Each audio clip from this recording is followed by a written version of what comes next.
عامر صاحب، پاکستان کی اکانومی کی صورتحال کے اوپر ماہر معیشت تو ہمارے ساتھ ہوں گے، لیکن جو پاکستان کی سیاست ہے اس کے اندر پی ٹی آئی انہوں نے تو فیصلہ کرنا تھا عید کے بعد ہم نے سیاست پہ آنا، ادھر اختلافات کو ختم کر کے سڑکوں پر آنا ہے، تو سڑکوں پر وہ کب آئیں گے؟ جی، ان کے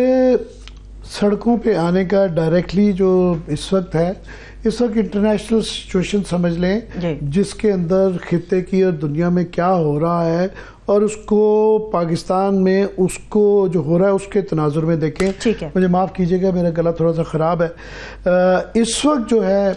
جو یہ ٹرمپ صاحب کی پالیسی ٹیرف وار جو انہوں نے سٹارٹ کی ہے، اس سے دنیا جو ہے ایک بہت بڑے تبدیلی میں سے گزر رہی ہے، اور یہ تبدیلی اتنی بڑی ہے کہ یہ جو سیکنڈ ورلڈ وار کے بعد امریکہ کا ہی بنایا ہوا جو نظام تھا، اکنامک آرڈر تھا، جس کے اندر ڈالر کی سپریمیسی رہی اور اس کا سب سے بڑا بینیفیشری بھی امریکہ رہا، تو امریکہ نے ہی ٹرمپ صاحب کی نگرانی میں اس کو بالکل اپ سائڈ ڈاؤن کر دیا ہے۔ اب وہ پرانا نظام تو چلا گیا ہے، اب یہ دیکھنا ہے کہ نیا نظام کیا بنتا ہے۔ فی الحال یہ ہے کہ یہ بہت بڑا اس کی شاک ویو سے پوری دنیا ہل گئی ہے کہ ایک تو ہے بے یقینی کہ یہ نہیں پتا کہ امریکہ کے ہی ٹرمپ صاحب کے متضاد بیانات آ رہے ہیں کہ یہ آج نیو یارک ٹائمز یہ کہہ رہا تھا کہ خدا کے لیے اس کے اندر نرمی پیدا کریں، کیونکہ بے یقینی کی وجہ سے سٹاک مارکیٹ جو ہے دنیا بھر میں بندی جا رہی ہے۔ 6 ٹریلین ڈالرز، مطلب آپ سمجھ لیں کہ 6000 جو ہے ارب ڈالر جو ہے وہ امریکہ کی مارکیٹ میں سے اڑ گیا ہے۔ یہی حال جو ہے باقی 5.9% جو ہے وہ S&P کا انڈیکس امریکہ کا اڑ گیا ہے، نیسڈیک جو ہے 5.8 گر گئی ہے، ایشیا کی مارکیٹ کا بھی یہی ہے، جاپان کی نکی انڈیکس جو ہے 225 پوائنٹ گر گئی ہے، 6% گر گئی ہے، Hong Kong, China, Korea, India, پوری دنیا میں ہماری اپنی جو سٹاک ایکسچینج ہے وہ کہ بڑی چھوٹی مارکیٹ ہے، پر ہمارے بھی 6000 پوائنٹ سے زیادہ کا جھٹکا ہمیں بھی لگ گیا ہے۔ تو اس کی بنیادی وجہ یہ بے یقینی ہے کہ امریکہ کے لیے، اب ٹرمپ کے لیے، کہ وہ کوئی اتنا بڑا گیمبل کر چکے ہیں، کیونکہ اب پیچھے ہٹنا اتنا آسان نہیں ہے ان کے لیے کہ آگے مڈ ٹرم الیکشن آتے ہیں، اگر آپ بہت زیادہ جلدی کریں اور اس کے اثرات جو ان کے آبجیکٹیوز ہیں کہ اس سے امریکہ کی جو ٹریڈ گیپ ہے، ڈیفیسٹ ہے، وہ کم ہو اور ان کی لوکل مینوفیکچرنگ اٹھ سکے، یہ ہوتے ہوتے کچھ عرصہ لگ جائے گا، سالوں لگ جائیں گے۔ مرز دوران میں اگر ان کی مہنگائی جو ہے 5% سے زیادہ ہو گئی، اور ابھی فی الحال تو ان کی جاب سے فرق نہیں پڑا، مگر اگر مینوفیکچرنگ مزید کم ہوئی اور جو ہے مہنگائی زیادہ ہو گئی، 5% سے زیادہ ہو گئی، تو ٹرمپ کے لیے ڈومیسٹکلی بھی مشکلات ہوں گی۔ پھر اس کے بعد کافی ملک ہیں، بڑے ملک، فار ایگزامپل چین تو بالکل ریٹیلیشن کر رہا ہے، جو انہوں نے ٹیرفز لگائے ہیں وہ بھی کر رہے ہیں، کینیڈا بھی ریٹیلیٹ کر رہا ہے، EU بھی ریٹیلیٹ کرنے کا سوچ رہا ہے، زیادہ تر چھوٹے ممالک اور UK وغیرہ بھی، بڑے ممالک بھی نیگوشیٹ کر رہے ہیں۔ ہر ملک اپنے مفاد کے مطابق فیصلہ کر رہا ہے، تو اس لیے یہ ہمارے لیے میں یہ کیونکہ محاورہ دہراتا رہتا ہوں کہ یہ ہاتھیوں کی لڑائی میں ہم چوٹی ہیں، مگر چوٹیوں کو زیادہ فکر نہیں پڑتی ہے، سردیوں کی آمد سے پہلے وہ اپنا زیر زمین پورا خوراک کا نظام بنا لیتے ہیں، تو ہمارے لیے چھوٹے جھٹکے، اس میں ہمارے لیے ایک ونڈو آف اپرچونٹی بھی ہے، ایک اچھا موقع بھی ہے، کچھ ہمیں اس کے فوائد ہیں، مگر کافی اس کے خدشات بھی ہیں۔ فائدہ ہمارے لیے ایک جو ونڈ فال کہہ لیں خود ہی ہو گیا، اس میں ہمارا کوئی خود کچھ ایسا کرنا نہیں تھا، وہ یہ ہے کہ ہمارا امپورٹ بل بہت زیادہ ہے، ہم تقریباً جو ہے ایکسپورٹس ہماری کوئی $27 بلین کے قریب اس دفعہ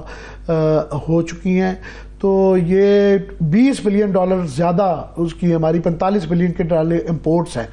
45 بلین میں سے $3 سے $5 بلین کا ہماری امپورٹ بل کم ہو سکتا ہے، کیونکہ آئل بھی آلریڈی جو ہے وہ $7-8 جو ہے وہ 7% کے قریب جو ہے آئل کی قیمت نیچے آ گئی ہے، ہمارے 15 سے 18 بلین ڈالرز کی تو صرف آئل امپورٹس ہیں، تو وہ ایک ہمیں فائدہ ہو گیا ہے۔ دوسرا، اس دفعہ ہماری فصلیں کم رہی ہیں، ویسے بھی ہمارا ایڈیبل آئل اور کپاس اور شاید گندم بھی اس دفعہ ہمیں یہ امپورٹ کرنی پڑے تو وہ ہمیں یہ 3 سے 5-7 ڈالر کے درمیان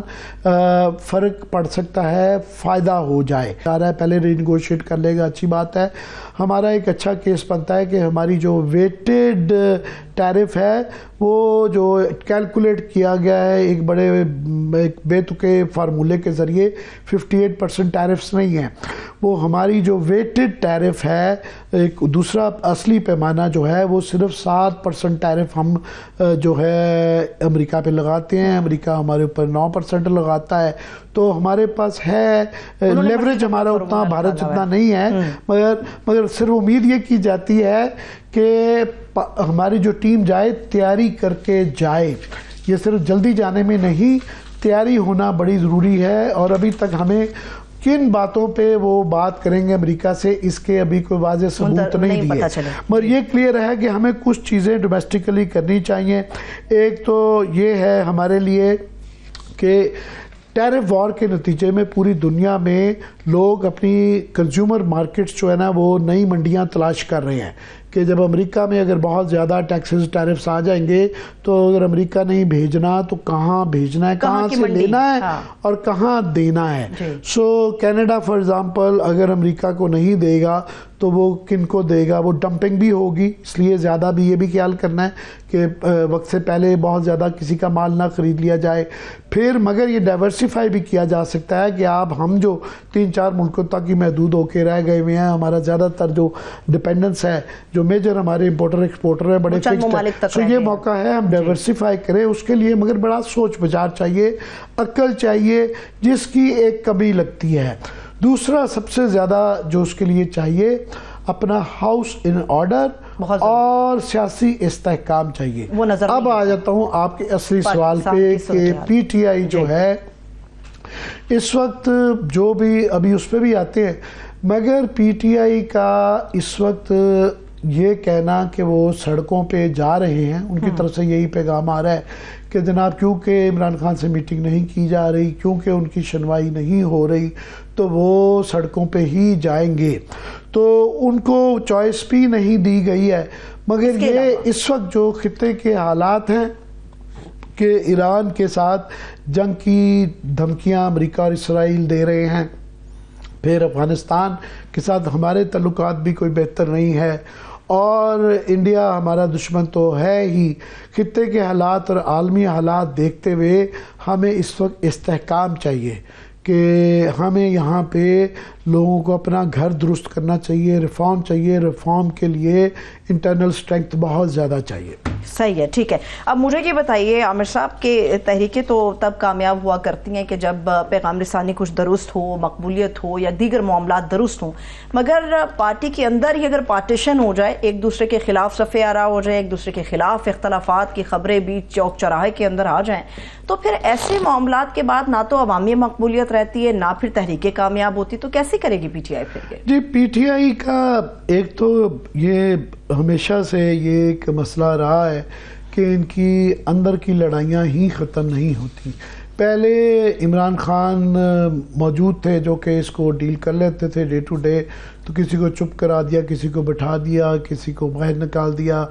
تو ابھی کیونکہ وہ ان کے ساتھ رابطہ نہیں ہے، جیل میں ہیں، تو وجہ بھی سمجھ آتی ہے کہ یہ بڑھ گئی ہیں اور لڑائیاں بڑی پیٹی ہیں۔ کلیئرلی 2 گروپس بنے ہوئے ہیں، ایک میں جو ہے علی امین گنڈا پور ہیں، اس کے ساتھ اب سواتی صاحب شامل ہو گئے ہیں اور بیرسٹر سیف ہیں، دوسری طرف جو ہے وہ سلمان اکرم راجہ ہیں، اور جو ہے پنجاب کی سو کال لیڈرشپ آ جاتی ہے، ایک دوسرے خلاف جس کو موقع ملتا ہے کہ عمران خان سے ملاقات، اور ملاقات ان لوگوں کی ہوتی ہے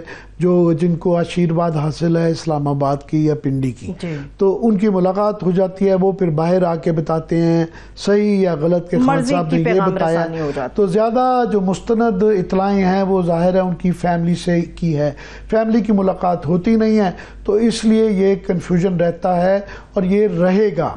ایک زاویہ یہ ہے کہ یہ بچگانہ طریقہ ہے، جب تک اندرونی لڑائیاں رہیں گی تو یہ بیرونی لڑائی کیا لڑیں گے۔ ایک دوسرا زاویہ دیکھنے کا ہے، میں سمجھتا ہوں کہ یہ بڑی اچھی بات ہے کہ یہاں آپ دیکھیں پیپلز پارٹی اور جو ہے نون لیگ جو ہے، انہوں نے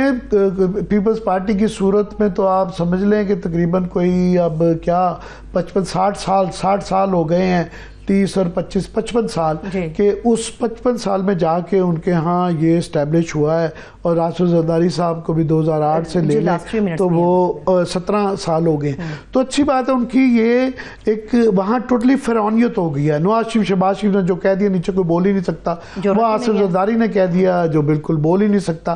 پیپلز میں سمجھتا ہوں پی ٹی آئی کی یا کسی بھی سیاسی پارٹی کے اندر اندرونی اگر بحثیں ہوتی ہیں، یہ ایک دوسرے سے لڑائی وڑائی ہوتی ہے، تو یہ ایک بڑی اچھی بات ہے. پی ٹی آئی کے اندر ایک خوفناک اور بہت بڑی تبدیلی ہے یہ، جس کو میں مثبت تبدیلی سمجھتا ہوں. کچھ اس کی خرابیاں بھی ہیں. وہ اس کا ووٹر ہے. اب وہ ووٹر جو ہے وہ عمران خان کے اوپر بھی پریشر ہے. کافی ساری چیزیں عمران خان بھی ان کی مرضی کے بغیر نہیں چلتے، ان کو اپنے ووٹر کا موڈ دیکھنا پڑتا ہے. یہ جو 26 نومبر کو تھا وہ لیڈرشپ ساری یہاں سے دوڑنا چاہتی تھی، ان کا ورکر نہیں جانا چاہتا تھا. تو ورکر ایک بہت بڑا پریشر ہے جس کو تمام لیڈرشپ کو دیکھنا پڑتا ہے کہ وہ کیا سوچ رہا ہے. ایون میں سمجھتا ہوں یہ کہا تو جاتا ہے کہ جناب آف کورس وہ عمران خان کی سنتے ہیں، مگر عمران خان کو بھی ان کی دیکھنی پڑے گی. مجھے یہ کشمیر میں صورتحال ہے کہ وہاں پہ ایک زمانے میں گیلانی صاحب کا بہت روب تھا، حریت کے جو مرحوم لیڈر تھے، مگر مجھے موقع ملا ایک دفعہ سری نگر جانے کا، تو میں نے ایک ملاقات ان کی یوتھ کے ساتھ دیکھی. تو یوتھ ان کی جو کشمیری تھی، انہوں نے کہا جی ہم آپ کی بڑی عزت کرتے ہیں. وہ اس لیے کرتے ہیں کہ آپ حق کے ساتھ کھڑے ہوئے ہیں. اگر آپ بھی ہمیں کہیں نظر آئے حق سے ادھر ادھر ہو کے جو ان کی حق کی تشریح تھی، تو ہمارا آپ سے بھی اختلاف ہے. تو پی ٹی آئی کے اندر بھی اب صورتحال ہے کہ غلط اور صحیح جو بھی ان کے پی ٹی آئی کی وہ ہے ورکر کی تشریح، وہ اپنے اس کے مطابق پی ٹی آئی کو چلنا پڑ رہا ہے. اور یہی موقع آ رہا ہے کہ ان کو لیڈروں کو عادت پڑ جاتی ہے لیڈ کرنے کی، یا لیڈ کرنے کے کریڈنشلز نہیں ہیں. سو یہ ڈیپینڈ کرتا ہے کہ یہ کیا وہ ہے. مگر اوورآل میں سمجھتا ہوں کہ ان حالات میں دونوں سائڈز کو یہ دیکھنا پڑے گا کہ جو اس وقت دنیا کے حالات ہیں، اور ہمیں ہاؤس ان آرڈر کرنے کی ضرورت ہے، ٹھیک کرنے کی ضرورت ہے. ہم اگر اچھی پوزیشن میں پاکستان میں نہیں ہوں گے تو اپنا کیس ری نیگوشیٹ نہیں کر سکیں گے امریکہ کے ساتھ، بڑے چیلنجز اور تم چیلنجز کو سامنا نہیں کر سکتے. اس کے لیے امن سکون چاہیے. کل ایک معدنیات کی کانفرنس رکھی ہوئی ہے، بہت بڑے پیمانے پہ بتایا جا رہا ہے کہ جس کے اندر امریکی لوگ بھی آ رہے ہیں، مگر اس کے لیے ایک ماحول بنانا بڑا ضروری ہے.